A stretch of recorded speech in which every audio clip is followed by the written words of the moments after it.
Mi mamá me llamó después de 2 años de silencio y dijo, tu hermano te necesita. Así que respondí, entonces usa el dinero que me robaste para sacarlo de la cárcel. Ella pensó que nunca me di cuenta, pero lo hice. Crecí en una casa donde el termostato estaba permanentemente ajustado a emocionalmente no disponible durante todo el año. Hablo de una familia que podría presenciar cómo salvas a un autobús lleno de huérfanos de un edificio en llamas y responder con, bueno, los bomberos habrían llegado de todos modos. Esa fue mi infancia. Esos fueron mis 20s. Y honestamente, esa fue toda mi existencia hasta hace unos 4 meses, cuando todo explotó de la manera más poética y explosiva posible. Pero me estoy adelantando. Crecí en Guadalajara, Jalisco, el invisible hijo del medio de 3. Mi hermano mayor, Julián, tiene 36 años, y mi hermana menor, Sofía, tiene 29. Nuestra mamá, Berta, nos crió principalmente sola después de que nuestro papá, Víctor, se fuera cuando yo tenía 12 años.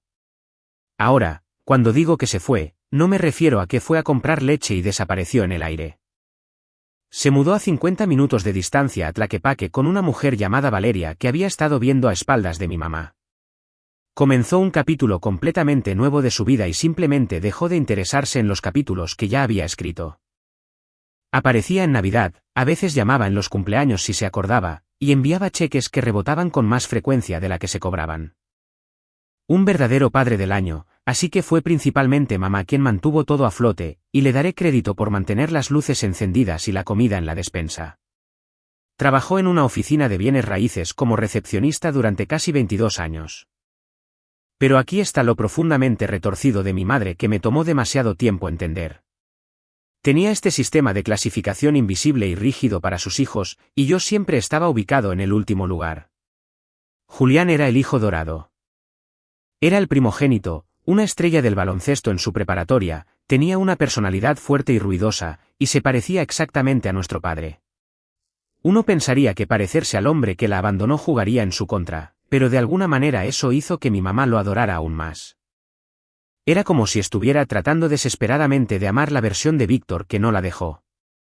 Y Sofía era la bebé, la pequeña princesa que no podía hacer nada malo porque era la más joven y porque aprendió increíblemente temprano a llorar a voluntad para conseguir exactamente lo que quería. Esa niña podría haber incendiado la sala y mi mamá habría culpado al fabricante de los cerillos. Luego estaba yo, Marcos, el del medio, el callado, el que sacaba buenas calificaciones, hacía sus quehaceres sin que se lo pidieran, no causaba problemas. Y de alguna manera eso fue lo peor que pude haber hecho porque no era lo suficientemente ruidoso para exigir atención y no era lo suficientemente lindo para obtenerla automáticamente. Simplemente existía en el fondo de mi propia familia como un mueble.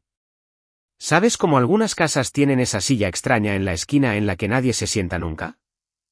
Ese era yo. Decorativo en el mejor de los casos, completamente invisible en el peor. Realmente no quiero que piensen que estoy organizando una fiesta masiva de autocompasión aquí. Solo les estoy dando la base psicológica para que el resto de esta loca historia tenga sentido. Porque lo que pasa con ser ignorado toda tu vida es que o te desmoronas bajo el peso de ello o te conviertes en alguien que no necesita el aplauso. Elegí la segunda opción, aunque me tomó mucho tiempo y dolor. Me abrí camino en la Universidad de Guadalajara. No tuve absolutamente ninguna beca ni ayuda familiar. Saqué enormes préstamos estudiantiles, trabajé a tiempo parcial en una ferretería local mezclando pintura y me gradué con un título en Ciencias de la Computación. Crucé ese escenario con mi toga y birrete, miré a la enorme audiencia del auditorio y vi a mi mamá sentada allí, revisando su teléfono. Julián no vino porque tenía un torneo recreativo de softball. Sofía no vino porque dijo que no pudo encontrar quien la llevara, a pesar de que vivía exactamente a 14 minutos del campus. Mi mamá me abrazó casualmente después y dijo, bien. Ahora puedes conseguir un trabajo de verdad. Eso fue todo. No estoy orgullosa de ti. No lo lograste. Solo un giro inmediato hacia lo que debería estar haciendo a continuación para ser útil. Y miren, sé que algunos de ustedes que leen esto podrían pensar que estoy siendo demasiado sensible. Quizás lo soy. Pero cuando les digo que Julián tuvo una fiesta sorpresa masiva cuando terminó una certificación básica de coctelería de 6 semanas, con un pastel personalizado que decía nuestra superestrella. Quizás entiendan por qué un pequeño reconocimiento de mi graduación universitaria real hubiera sido agradable. Solo un poco.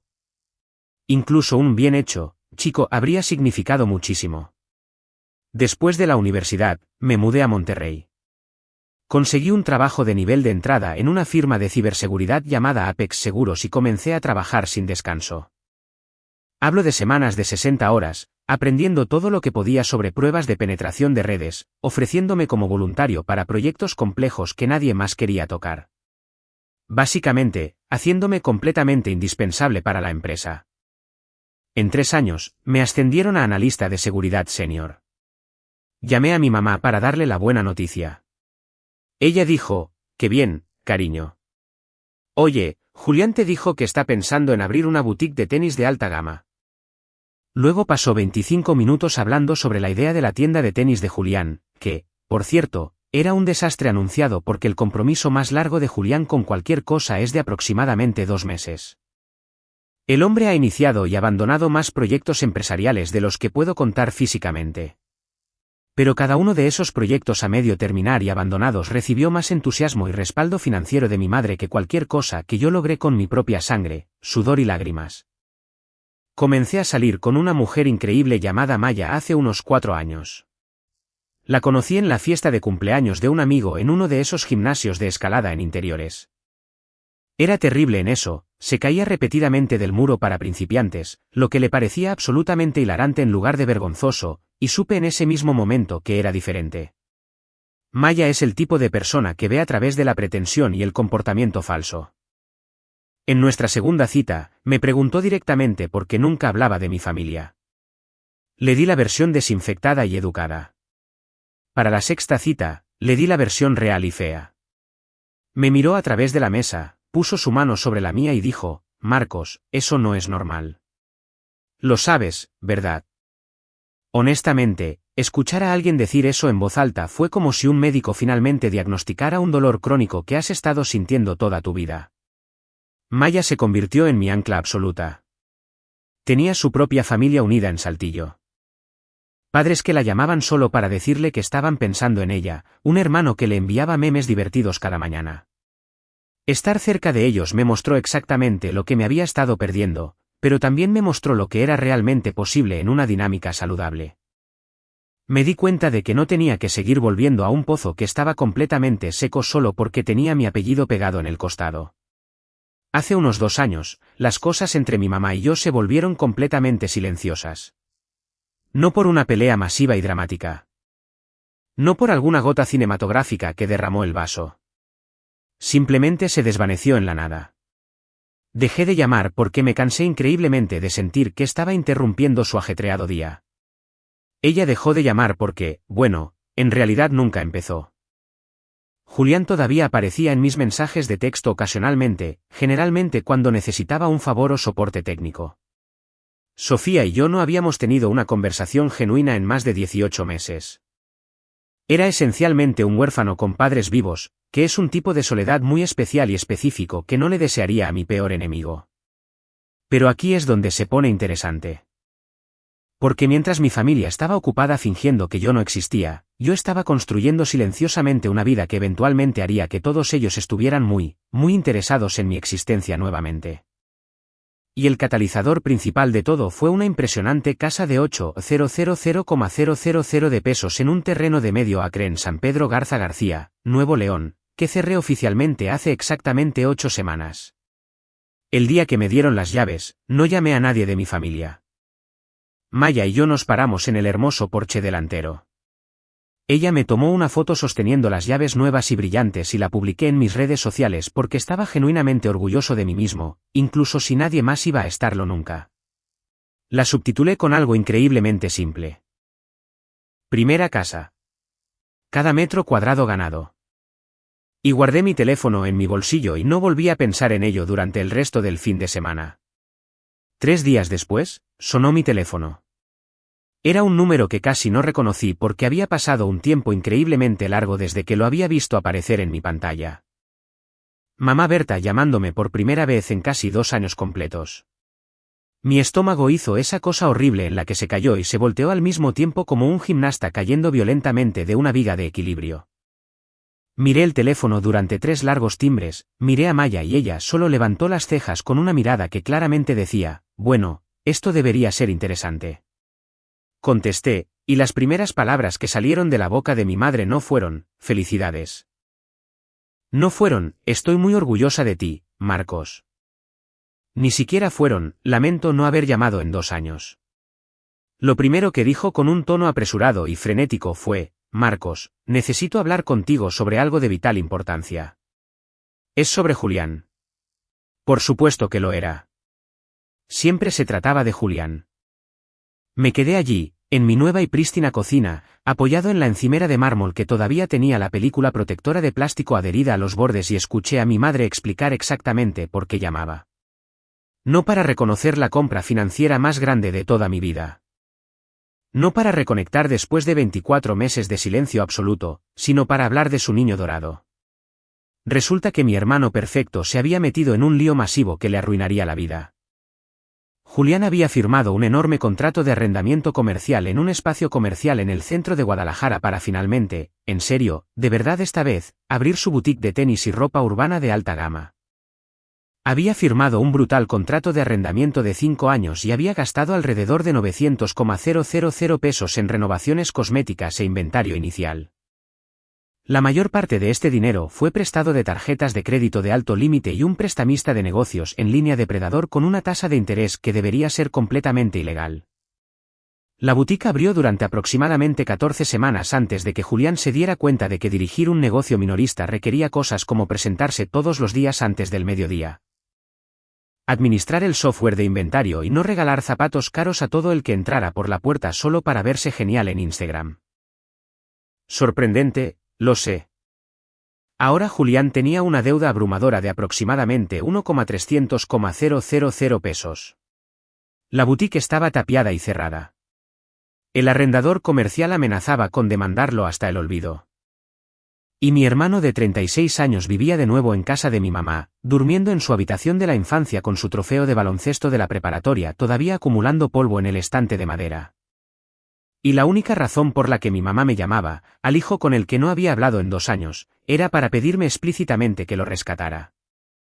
Solo necesita un poco de ayuda financiera para recuperarse, dijo, usando el mismo tono suplicante que había usado toda mi vida cada vez que Julián necesitaba algo, sonando como si estuviera narrando un trágico documental de naturaleza sobre una especie en profundo peligro de extinción.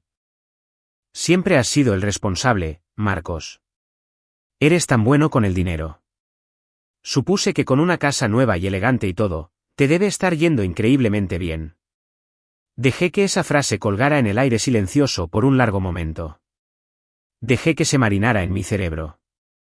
Ella supuso que con la casa nueva, me debía estar yendo bien. Vio mi enorme logro personal no como algo para celebrar, sino como evidencia contundente de que tenía recursos sin explotar para canalizar hacia Julián. Mi éxito solo era relevante para ella porque podía servir a sus constantes fracasos. Ojalá pudiera decirles que estaba sorprendido o conmocionado, pero eso sería una mentira completa. Lo que honestamente estaba era cansado. Cansado hasta los huesos. El tipo de cansancio profundo y agotador que vive justo en el centro de tu pecho y hace que todo se sienta más pesado de lo que debería. Mamá, dije, manteniendo mi voz peligrosamente nivelada. No me has llamado en 2 años. Hubo una pausa brusca en la línea. Luego dijo, bueno, tú tampoco me llamaste a mí, Marcos.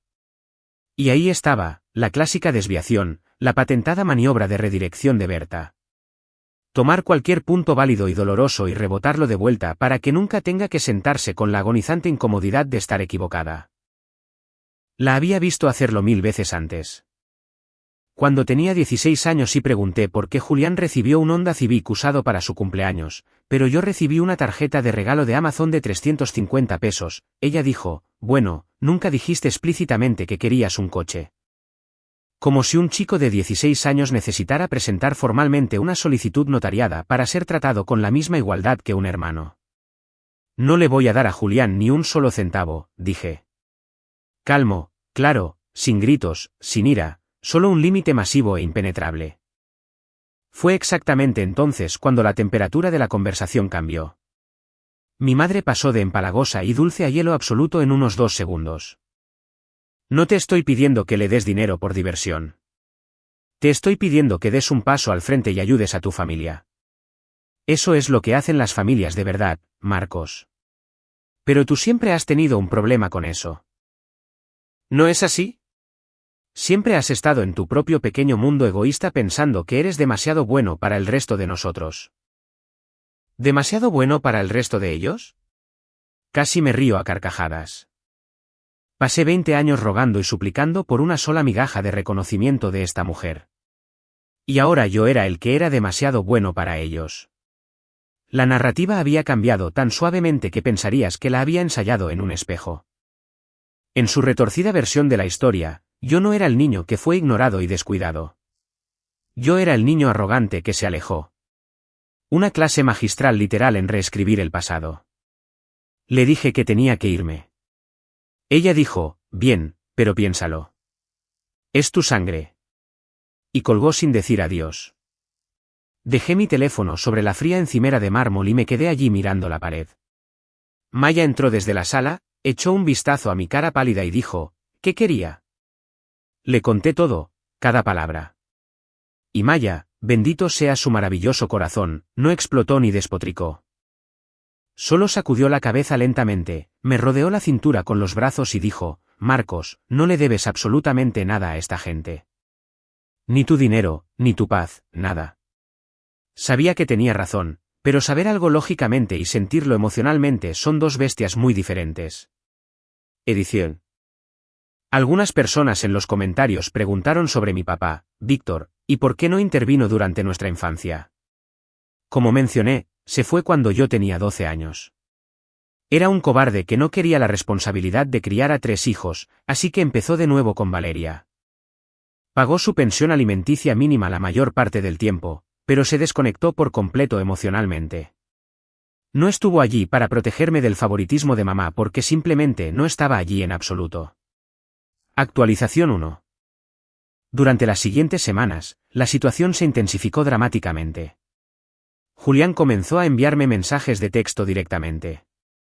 Al principio, era casual y amigable. Oye, hombre, mucho tiempo sin verte. Escuché que compraste una casa increíble. Eso es genial. Luego, predeciblemente, cambió. Mamá dijo que habló contigo. Estoy en una situación muy mala, hermano. El arrendador se está poniendo agresivo. ¿Alguna posibilidad de que puedas ayudarme? Incluso solo 260,000 pesos me darían un respiro.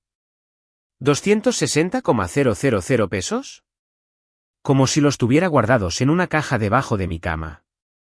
No respondí. No porque sea un monstruo sin corazón, sino porque sabía que cualquier compromiso, por mínimo que fuera, se interpretaría como una apertura para la negociación con mi familia tóxica. Un quizás se convierte en un sí. Y un déjame pensarlo se convierte en prometió que lo haría. Así que me mantuve completamente en silencio y fue entonces cuando mi hermana pequeña, Sofía, se involucró. Sofía, de quien no había sabido nada en más de 1 año y medio, de repente encontró mi número. Me llamó un miércoles por la noche cualquiera mientras yo preparaba la cena. Marcos, ¿qué te pasa realmente? Comenzó. Sin hola. Sin ¿cómo estás? Directo al ataque vicioso. Mamá está estresadísima. Su presión arterial está por las nubes y tú simplemente estás sentado en tu elegante mansión nueva ignorando a todos. Lloró ayer. De hecho, se sentó en la mesa de la cocina y lloró porque su propia sangre no ayudará a su hermano a sobrevivir. Tomé una respiración profunda y estabilizadora, agarrando el borde de la estufa. Sofía, lloró mamá cuando me gradué de la universidad con honores. Silencio al otro lado. Lloró cuando me ascendieron a analista senior. ¿Lloró durante los 2 años completos que no se molestó en llamarme? ¿Alguien en toda esta familia derramó una sola lágrima por mí en algún momento de mi vida entera? Más silencio pesado. Entonces Sofía se burló y dijo, eso no es lo mismo, y lo sabes. Deja de hacerte la víctima. Tienes toda la razón, dije, mi voz inquietantemente tranquila. No es lo mismo en absoluto porque esas fueron cosas buenas y positivas que me pasaron, y a nadie le importó. Esto es algo malo que le pasó a Julián por su propia estupidez. Y de repente, toda la familia tiene mi número de teléfono memorizado. Ella perdió el control. Me llamó egoísta. Dijo que estaba castigando a Julián por los errores pasados de mamá. Que estaba siendo mezquino, vengativo y pequeño. Que me arrepentiría profundamente de esto cuando mamá estuviera muerta y enterrada algún día. Cada chantaje emocional del manual de manipulación, disparado rápidamente como si hubiera sido entrenada intensamente por la propia Berta. Y honestamente, probablemente lo había sido. Le colgué a Sofía. La primera vez en mi vida que le había colgado a alguien. Y luego me senté en mi nueva mesa de comedor y lloré. No porque estuviera triste exactamente, sino porque estaba de luto intenso por algo que nunca tuve realmente, la persistente fantasía de una familia a la que realmente le importara. Había estado cargando con esta esperanza estúpida, terca y pesada de que algún día finalmente me verían. Y en ese momento, sentado en la hermosa casa que había ganado sin absolutamente ninguna ayuda de nadie, finalmente dejé morir esa esperanza tóxica. Maya se sentó a mi lado, no dijo una palabra y solo me frotó la espalda. Después de esa noche, las cosas se calmaron durante aproximadamente una semana. Volví al trabajo, me concentré en un contrato de seguridad masivo que Apex estaba tratando de conseguir con una red de hospitales regional y traté de sacar todo el lío de mi mente. Luego ocurrió la publicación de Facebook. Mi madre, Berta, escribió una publicación pública en Facebook que solo puedo describir como una actuación teatral desquiciada, larga, dramática y diseñada con precisión para obtener la máxima simpatía pública. Escribió sobre lo increíblemente difícil que es ser madre soltera, cómo sacrificó su juventud y sus sueños por sus hijos, cómo algunas personas olvidan convenientemente de dónde vienen en el segundo en que obtienen un poco de dinero y éxito. No me nombró directamente, pero no tenía por qué hacerlo. Escribió sobre cómo uno de sus hijos le había dado cruelmente la espalda a la familia durante su hora más oscura, cómo la codicia convierte a las personas en monstruos, cómo le reza a Dios todas las noches para que él encuentre el camino de regreso a la luz. Los comentarios de nuestra familia extendida fueron absolutamente brutales. Tías, tíos, primos, amigos de la familia, todos amontonándose sobre lo vergonzoso y repugnante que era que algunas personas abandonaran a su sangre. Mi primo Diego comentó, la familia lo es todo. Cualquiera que se aleje de su propia madre es basura absoluta. Mi tía Clara escribió, Berta, te mereces mucho más. Les diste a esos niños tu alma entera. Todo. Su alma entera. Esas palabras rebotaron en mi cráneo como una bola de pinball. Julián recibió un coche. Yo recibí una tarjeta de regalo. Julián tuvo una fiesta masiva. Yo recibí un mensaje de texto. Julián recibió lágrimas y reuniones familiares de emergencia. Yo recibí 2 años de silencio absoluto. Aparentemente, eso era todo. Maya vio la publicación antes que yo. Me mostró su teléfono, con la mandíbula apretada y los ojos afilados por la furia. Esto es completamente desquiciado, dijo. Marcos, esta mujer te acaba de humillar públicamente ante toda su red para encubrir el desastre financiero de tu hermano. Tenía razón. Y por primera vez en mi vida, al leer esas palabras, sentí un cambio en mí. Me di cuenta de que mi padre, Víctor, a pesar de sus muchos defectos, nunca me había humillado públicamente. De hecho, cuando publiqué sobre la casa, me felicitó. Escribió en los comentarios, increíblemente orgulloso de ti, hijo. Te lo ganaste. 2 años de silencio de mi madre y 5 palabras de mi padre ausente golpearon más fuerte que cualquier cosa que ella hubiera dicho alguna vez, así que lo llamé. Fue increíblemente incómodo al principio. Muchas pausas largas, carraspeos y el tipo de conversación cuidadosa y medida que tienen 2 personas cuando saben que hay un campo minado literal entre ellas, pero están tratando de atravesarlo de todos modos. Le conté todo lo que estaba pasando. La llamada telefónica de mamá, la deuda de 1,300,000 pesos de Julián, el chantaje psicótico de Sofía, la publicación de Facebook, todo. Víctor estuvo en silencio durante mucho tiempo. Luego suspiró profundamente y dijo algo que absolutamente no esperaba. Marcos, te debo una disculpa masiva. No por lo que hizo tu madre. Eso es enteramente culpa suya, sino por no haber estado allí. Así habrías tenido al menos una persona de tu lado mientras crecías. Fui un cobarde egoísta y tú pagaste el precio por ello. No puedo arreglar el pasado. Pero puedo decirte ahora mismo que estás haciendo exactamente lo correcto. No dejes que esa mujer te desangre solo porque finalmente se dieron cuenta de que tienes una cuenta bancaria. No fue un momento perfecto de película. No se convirtió de repente en el padre del año, pero fue crudo y honesto. Y después de toda una vida de ser agresivamente manipulado por mi madre, la honestidad se sintió como oxígeno puro. Hablamos durante casi 1 hora y media. Me contó cómo Valeria lo había dejado hace unos años, cómo había estado yendo a terapia intensiva y tratando de entender sus propios patrones tóxicos. Esa conversación no arregló mágicamente todo entre nosotros, pero me dio una perspectiva masiva. Mi padre, el hombre que se fue, tenía mucha más autoconciencia que mi madre, la mujer que se quedó. Dejé de llorar por la familia que deseaba tener y comencé a invertir plenamente en la vida que realmente estaba construyendo. Maya y yo nos dedicamos por completo a la nueva casa. Pintamos la sala de un azul marino profundo. Pasamos nuestros fines de semana en ventas de garaje buscando muebles antiguos y adoptamos un perro mestizo de Golden Retriever de aspecto ridículo al que llamamos Waffles. El trabajo también iba increíblemente bien. Ese contrato con la red de hospitales, lo conseguí. El acuerdo más grande que Apex Seguros había cerrado en 3 años. Mi jefe de hecho me llamó a su oficina, me estrechó la mano y me ascendió a vicepresidente de operaciones de seguridad con un aumento de sueldo que me hizo dar vueltas la cabeza. La vida era genuinamente increíblemente buena. No estaba esperando que cayera el otro zapato. Pero entonces mi primo Kevin me llamó un jueves por la noche con noticias que cambiaron absolutamente todo. Oye, hombre, dijo Kevin, su voz bajando a ese tono bajo específico que la gente usa cuando está a punto de lanzar una bomba nuclear en tu vida. ¿Sabías que tu abuela Elena dejó un testamento muy específico? Mi abuela. La madre de mi mamá. Elena había fallecido unos 9 meses antes. Fui al funeral, me senté en silencio en la última fila y me fui antes de la recepción porque de todos modos nadie me hablaba.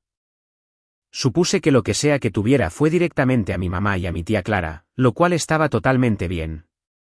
No había sido muy cercano a Elena. Ella estaba muy en el campo de Berta es una santa y yo no tenía ninguna expectativa. Sí, dije confundido. ¿Y qué? Entonces, dijo Kevin, tomando aire. Aparentemente dejó mucho más dinero de lo que nadie pensaba. Y aparentemente hay una disposición importante allí que te involucra específicamente a ti. Tu mamá ha estado actuando muy sospechosa al respecto, así es como supe que algo andaba mal. Escuché a Clara discutiendo con ella sobre eso. Sentí un escalofrío helado recorrer mi espina dorsal. No miedo exactamente, más bien la sensación que tienes cuando te das cuenta de que un rompecabezas complejo que ni siquiera sabías que estabas resolviendo acaba de revelar su última y condenatoria pieza. A la mañana siguiente, llamé a Kevin de nuevo y obtuve la información completa. Elena había sido una directora de escuela jubilada que vivía modestamente, pero invertía con la disciplina silenciosa y despiadada de alguien que entendía el interés compuesto. Cuando falleció, su patrimonio valía un poco más de 13,000,000 de pesos. Una casa, una cuenta de corretaje masiva, algunos ahorros y un seguro de vida. Su testamento, actualizado 3 años antes de morir, establecía las cosas muy específicamente. La casa era para la tía Clara. Una parte de los ahorros era para mi mamá. Pero la cuenta de corretaje, que valía aproximadamente 3,700,000 pesos, se dividió legalmente en 3 partes iguales designadas exclusivamente para sus nietos, no para sus hijos. Sus nietos, Julián, yo y Sofía, exactamente 1,200,000 pesos cada uno. Ahora, aquí es donde la historia se convierte en una pesadilla legal para mi madre. El testamento tenía una condición estricta. Los desembolsos a los nietos debían ser manejados por la albacea del patrimonio, que era mi mamá, Berta.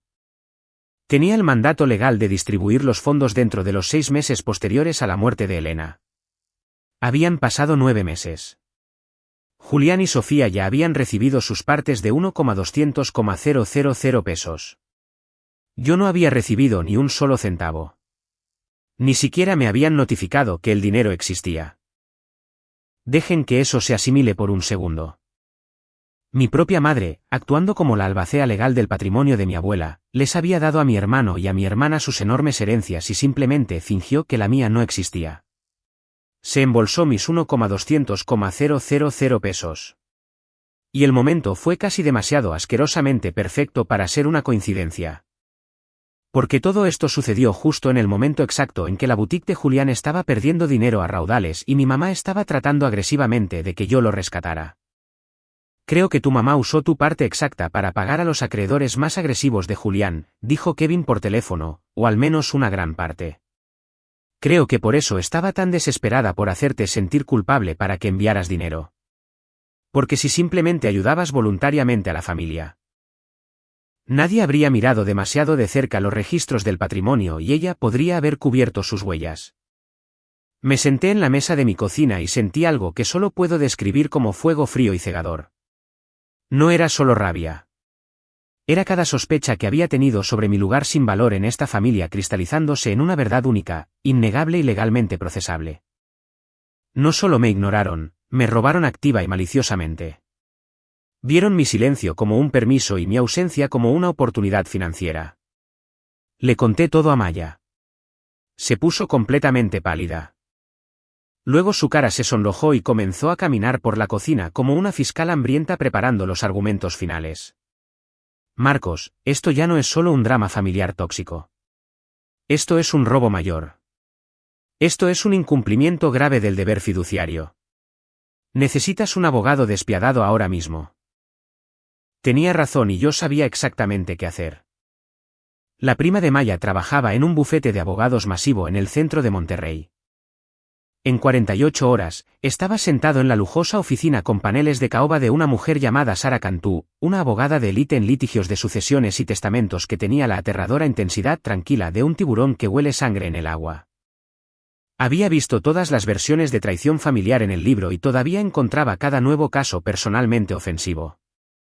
Expuse absolutamente todo, los detalles del testamento, la herencia perdida, la cronología del negocio fallido de Julián, las llamadas telefónicas frenéticas, los mensajes de texto para hacerme sentir culpable, la publicación de Facebook demente, todo. Sara escuchó sin interrumpir una sola vez. Tomó notas meticulosas en un bloc de notas legal amarillo. Cuando finalmente terminé, levantó la vista por encima de sus gafas, juntó las manos y dijo: «Tu madre tiene un estricto deber fiduciario como albacea de este patrimonio. Si distribuyó los fondos a tus hermanos y retuvo deliberadamente los tuyos. Eso es un incumplimiento masivo. Si usó tu parte para cualquier otro propósito, específicamente para pagar las deudas de tu hermano, eso es un delito civil llamado apropiación indebida. Es un robo. Tenemos muchas opciones extremadamente agresivas». Me encantó absolutamente el sonido de esa palabra. Por primera vez en todo este miserable calvario, no solo estaba reaccionando a su abuso. Estaba atacando. Sara redactó y presentó una carta de demanda legal formal a mi madre en 3 días. Era un documento hermoso, preciso, frío, legalmente aterrador y completamente imposible de malinterpretar. Declaraba explícitamente que yo estaba plenamente consciente del testamento de Elena, consciente del desembolso de la cuenta de corretaje de 3,700,000 pesos, consciente de que mi parte de 1,200,000 pesos había sido retenida ilegalmente y que solicitaba el pago completo en un plazo de 14 días. Si no cumplía, emprendería acciones legales inmediatas, incluida una petición para que fuera removida formalmente como albacea y una demanda civil por incumplimiento del deber fiduciario y apropiación indebida. La carta certificada fue entregada un martes por la mañana. Para el martes por la tarde, mi teléfono prácticamente vibraba sobre el escritorio. Julián llamó primero. «Amigo, ¿qué demonios estás haciendo? ¿Vas a demandar a mamá por el dinero de la abuela? ¿Estás loco ahora mismo?» No contesté. Dejé que se fuera al buzón de voz. Dejó 4 mensajes cada vez más aterrados. Sofía me envió un mensaje de texto que era literalmente una novela. Los puntos destacados incluían: «Estás destruyendo a esta familia permanentemente. La abuela Elena estaría violentamente avergonzada de ti». Y mi favorito personal absoluto: esta es exactamente la razón por la que nadie te llama nunca. Eres un psicópata codicioso. Como si la razón por la que nadie me llamaba fuera porque tuve la pura audacia de querer los 1,200,000 pesos que me fueron legados legalmente. Luego llamó mamá. Dejé que sonara 3 veces, respiré hondo y contesté porque desesperadamente quería escuchar esto. Marcos Aaron. ¿Qué es esta carta asquerosa? Su voz temblaba violentamente. No de tristeza, no de culpa, de pura rabia sin adulterar. Estaba furiosa porque me había enterado. Furiosa porque había contratado a un abogado. Furiosa porque su hijo del medio, tranquilo e invisible, finalmente había desarrollado una columna vertebral. Es una carta de demanda, mamá, de mi abogada. ¿Sabes exactamente lo que dice? Esto es completamente ridículo. Tu abuela quería que ese dinero fuera para la familia, y fue para la familia. Julián se estaba ahogando. Iba a perderlo todo. Usé el dinero donde más se necesitaba. Y ahí estaba, la confesión verbal completa y no solicitada, entregada tan casualmente como si estuviera explicando por qué pidió prestada mi podadora de césped. Admitió descaradamente haber usado mi herencia para rescatar a Julián. Tomó los 1,200,000 pesos que mi abuela designó específicamente para mí y se los entregó a su hijo favorito para cubrir sus espectaculares fracasos. Y su cerebro retorcido genuinamente no veía el problema legal o moral en ello. Mamá, ese dinero era legalmente mío. El testamento decía explícitamente que era mío. Estabas legalmente obligada a dármelo. No te atrevas a darme lecciones de legalidad. Soy tu madre. Y yo soy tu hijo, respondí, mi voz bajando a un susurro, aunque me doy cuenta de que ese título significa cosas completamente diferentes dependiendo de qué hijo estés hablando en este momento. Se quedó en silencio total. Podía escuchar su respiración agitada a través del altavoz. Luego siseó. Si haces esto, Marcos, si realmente arrastras a tu propia madre a un tribunal, nunca serás bienvenido en esta familia de nuevo. Estarás muerto para nosotros. Dejé que su patética amenaza colgara en el aire por un largo momento. Dejé que se asentara profundamente en mis huesos y luego dije las palabras que había estado llevando en mi garganta durante 20 años. Mamá, ¿cuándo fui bienvenido alguna vez? Colgué el teléfono. Actualización 2. No voy a fingir que colgar no dolió. ¿Lo hizo? Incluso cuando sabes la verdad absoluta, incluso cuando la has procesado en terapia, incluso cuando tu increíble pareja está parada a tu lado sosteniendo tu mano. Escuchar a tu propia madre confirmar formalmente que tu lugar en la familia es completamente condicional todavía aterriza como un golpe físico en el estómago. Pero tomé una decisión esa noche. No iba a parar. No iba a retroceder y arreglar esto en privado. No solo por los 1,200,000 pesos, sino porque mi abuela puso mi nombre específico en ese documento legal por una razón, y no iba a dejar que mi madre me borrara más. Sara y yo nos reunimos de nuevo para preparar la demanda. Ella había solicitado los registros bancarios. Fue una masacre. La cuenta de corretaje mostraba exactamente cuándo se hicieron los desembolsos. La parte de Julián se retiró 4 meses después de la muerte de Elena. La de Sofía se retiró 5 meses después. La mía se retiró a los 5 meses y medio, justo antes de la fecha límite, y se depositó directamente en la cuenta corriente personal de mi madre. A partir de ahí, Sara encontró registros innegables de 3 enormes cheques de caja girados directamente al arrendador comercial de Julián y a sus prestamistas depredadores. Tu dinero, lavado ilegalmente a través de la cuenta personal de tu madre, enviado directamente para cubrir la fallida boutique de tenis de tu hermano, dijo Sara, tocando los extractos bancarios. Este no es solo un caso ganable. Esto es una masacre. Si esto llega ante un juez, lo ganarás todo. La única pregunta es si quieres ofrecerles un acuerdo para ahorrar tiempo o si quieres hacer una declaración pública en el tribunal. Pensé en la tarjeta de regalo de Amazon de 350 pesos en mi cumpleaños número 16. Pensé en mamá revisando su teléfono durante mi graduación universitaria. Pensé en los 2 años de silencio absoluto. Pensé en la viciosa publicación de Facebook. Quiero hacer una declaración, dije. La petición se presentó oficialmente en el Tribunal de Sucesiones. Solicitamos una contabilidad completa del patrimonio, la remoción inmediata de Berta como albacea y la restitución total de mi parte de 1,200,000 pesos, más todos mis honorarios legales. También presentamos una demanda civil separada por apropiación indebida. La fecha del juicio se fijó para una mañana gris de finales de noviembre.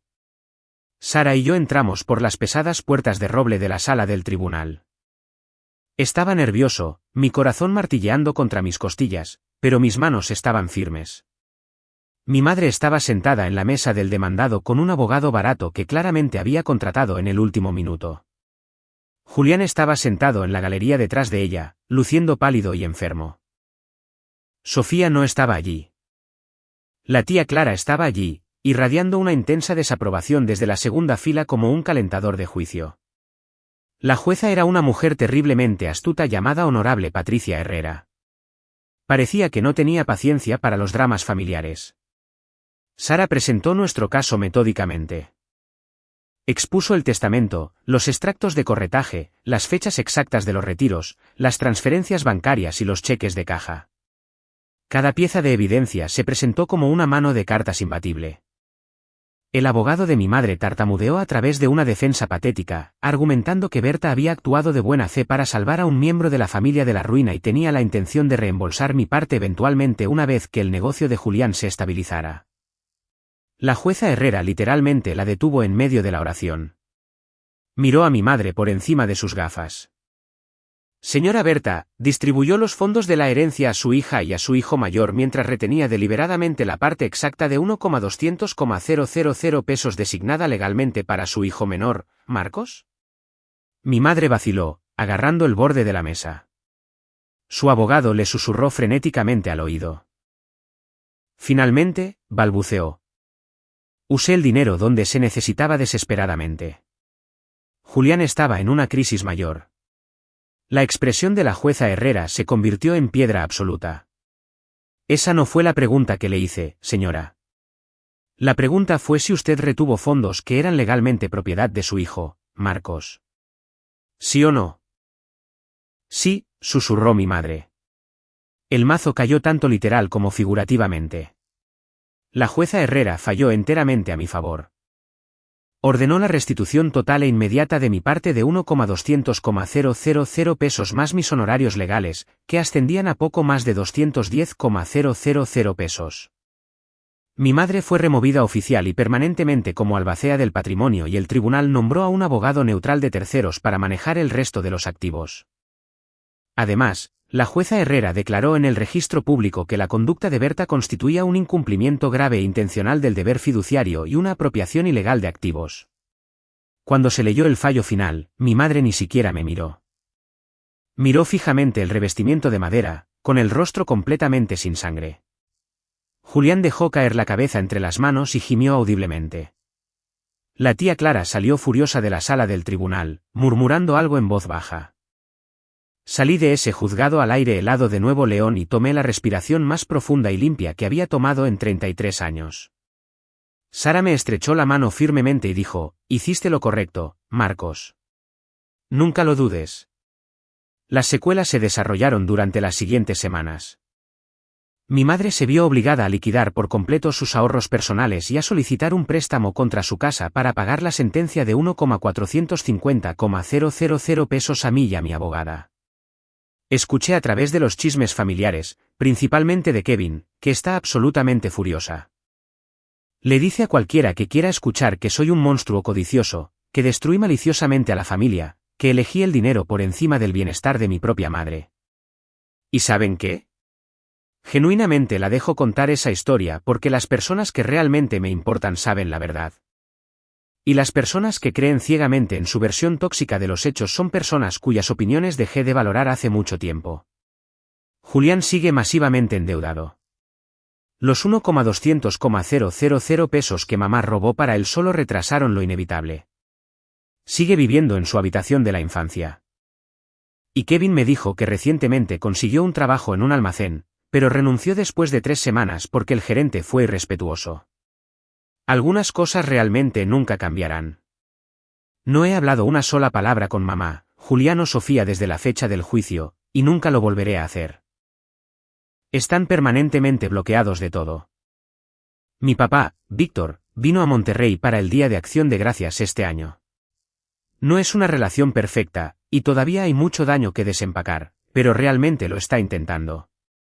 Se sentó en mi mesa de comedor con Maya, los padres de Maya, Arturo y Elena, su hermano David, y nuestro perro Waffles, pidiendo sobras de pavo. La casa estaba ruidosa, caótica, cálida y llena de gente que realmente quería estar allí.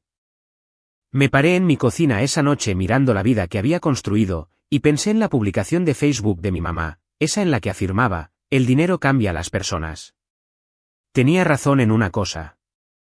El dinero sí cambió algo. Cambió mi visibilidad. Durante 33 años, fui completamente invisible para ellos. En el segundo exacto en que tuve un activo que querían, de repente existí. Pero la broma es completamente para ellos porque para cuando finalmente se molestaron en mirar en mi dirección, yo ya había construido una vida entera y hermosa en el espacio vacío donde debería haber estado su amor. Y usé los 1,200,000 pesos que recuperé para pagar una gran parte de mi hipoteca. Mi madre nunca dijo que estaba orgullosa de mí, pero de pie en mi hermosa casa con la mujer que amo, sabiendo que me defendí y gané, me di cuenta de que finalmente dejé de necesitar que lo estuviera. Comentarios principales. Usuario 1. Usé el dinero donde se necesitaba. La pura audacia de esta mujer para robar 1,200,000 pesos a su propio hijo y actuar como si fuera Robin Hood salvando el día. Estoy increíblemente contento de que no te hayas echado para atrás. Llevarla a los tribunales fue la única manera de demostrar que no ibas a ser su tapete nunca más. Disfruta de esa hermosa casa con Maya. Usuario 2, abogado de sucesiones aquí. Tu abogada Sara suena como un tiburón absoluto, y me encanta. El hecho de que tu madre dejara un rastro de papel clarísimo de cheques de caja directamente al arrendador de tu hermano es de una estupidez alucinante. Realmente pensó que era invencible porque es mamá. Conseguir que la removieran legalmente como albacea y la obligaran a pagar tus honorarios legales es la máxima justicia. Usuario 3. Como compañero invisible del medio que siempre fue ignorado por el hermano mayor dorado, leer esto fue increíblemente catártico. La parte en la que tu hermana preguntó si mamá lloró por tu graduación universitaria. Vaya, eso me llegó muy hondo. Construiste tu éxito desde cero mientras que a tu hermano le dieron todo y aún así fracasó. Ganaste, Marcos. Absolutamente ganaste.